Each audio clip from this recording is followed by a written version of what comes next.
Hello friends, how are you doing all? Yeah, it's Pankaj. Now today talking you about the directory structure in operating systems. In previous video, we have learned about file management. In file management, we have seen that what is meant by a file, file management, what are types of files, what are file attributes, and then we have seen about the operations on file. In continuation with that video, in this video I will going to talk about directory structure in operating system. Before starting with directory structure in operating system, I would like to tell you that this concept is as simple as storing the data in the operating system.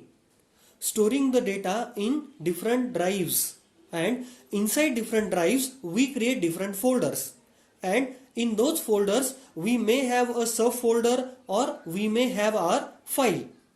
So this is the real-time understanding of this directory structure. So directory structure is nothing but how we do store the data in operating systems. Now in directory structure, what happens? It is mainly useful to organize our files.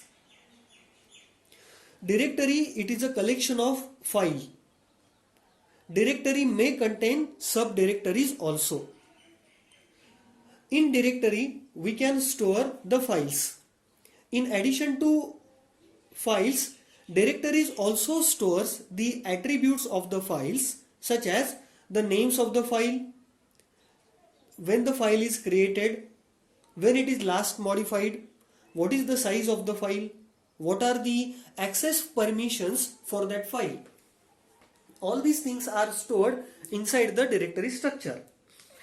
So as we observe that when we are exploring, for example, D drive, and in that D drive we have saved some information, like you have saved your C program, your Java programs, your Python programs.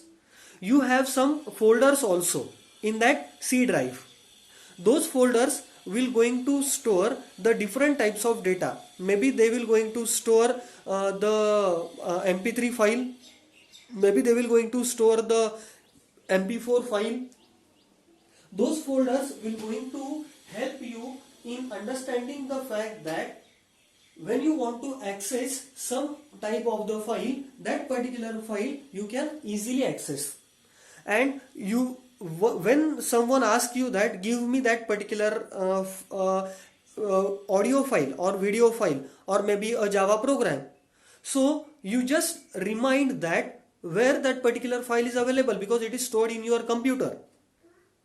So you just get the idea that where from where that particular file will be picked out. Why? Because you have stored that file on some particular drive at some particular location. Now generally there are 4 types of directories.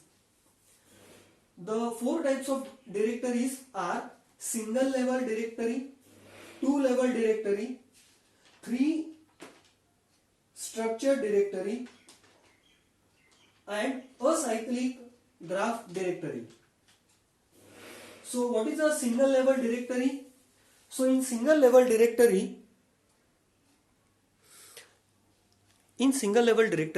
we have a root directory at the top level. So that is at level 0.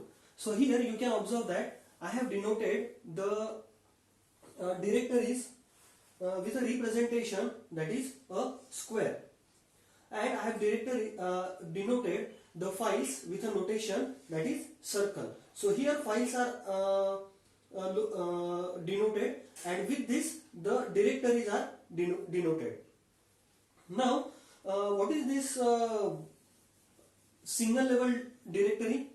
In single level directory the structure is available like we have a directory, under that all the different files are stored. So here A is the directory, F1, F2, F3, F4 are different files that are available into that directory. The advantage is it is very simple to implement. Disadvantage, naming problem. Naming problem means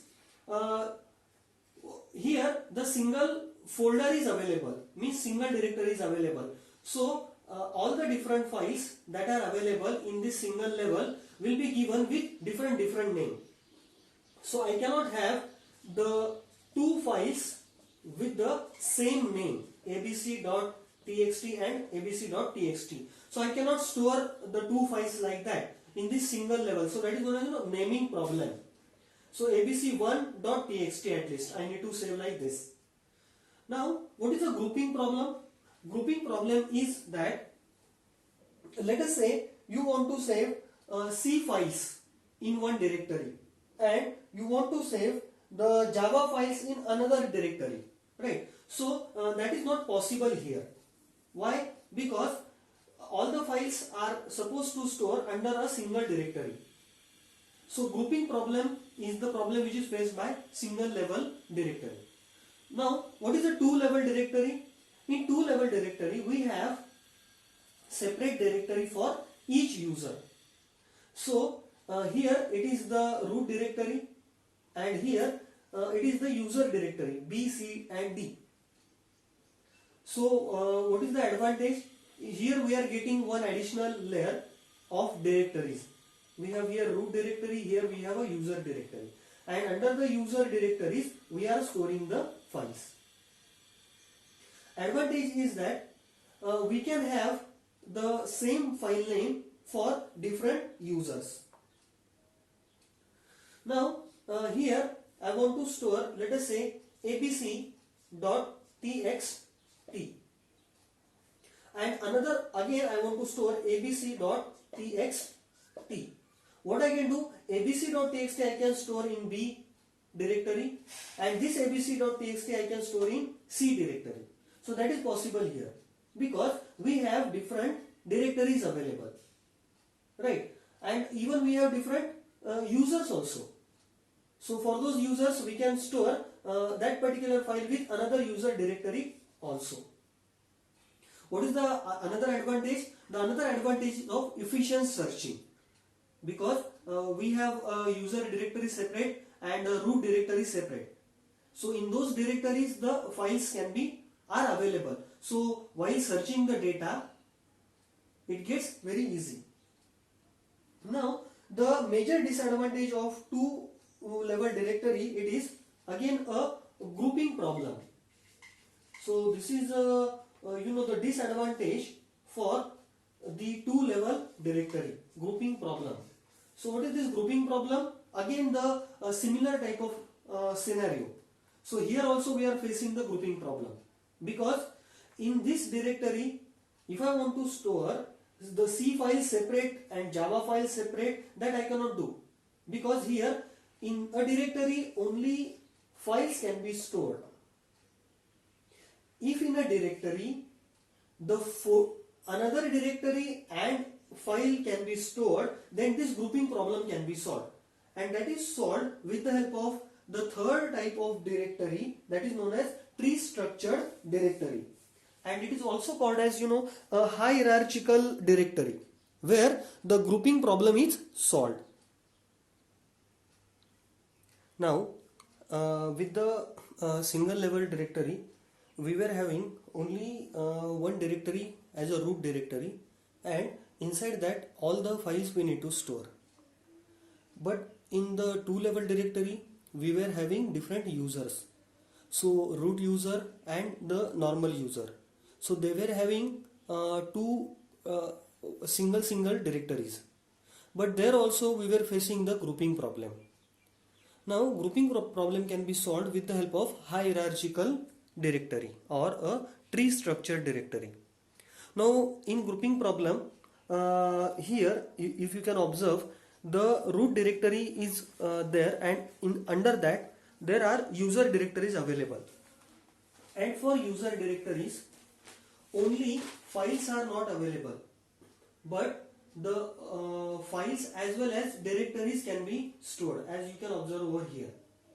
So if you want to go for grouping some files, you can make a group inside this folder, because inside this directory you can make the group maybe of files or directories, and files can be separately stored.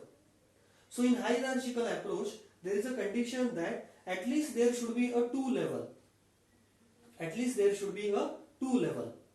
So with these two levels, the hierarchy is maintained. And in the hierarchy, the major advantage that we do get is that efficient searching and grouping capability. Because what was the disadvantage with the previous structure? That we were having the first root directory, user directory, and inside the user directory all the files were available. But here we are getting the facility that the not only file but the directories are also available. See, not only the file but the directories are also available. File, all are files. Here it is a directory, this is a file. The similar notations we have used here, and because of that we can go for grouping capability, which was not available with the previous structure. And again it gets very easy while searching the data. Now the disadvantage here is that the file sharing is not possible, and now the file sharing facility is available with the acyclic graph directory. Now in acyclic graph directory, what we are doing, we are having a root directory. Inside that root directory, another user level directories are available, and inside the user directory we may have a file or we may have a folder or a directory. So this is a file, this is a directory, this is a file. Again under this directory we can create another directory and can store many files over here. And the important thing that was not available, that in the hierarchical structure or tree structure, that is a file sharing. So here if you can observe, under this C directory we have created a file F2, and that F2 file is shared with the another directory, that is D directory. And this is the acyclic graph directory which nowadays users are using.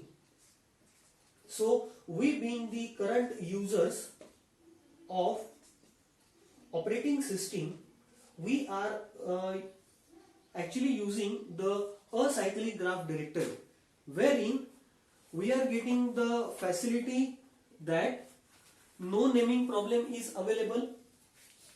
Naming can be easily solved. No grouping problem is there. Grouping is easily solved with the help of inside a directory we are creating another directory and a file.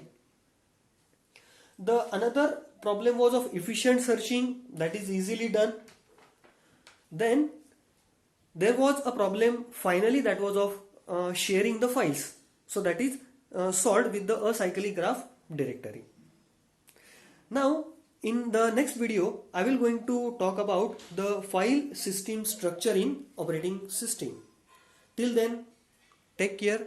Thank you.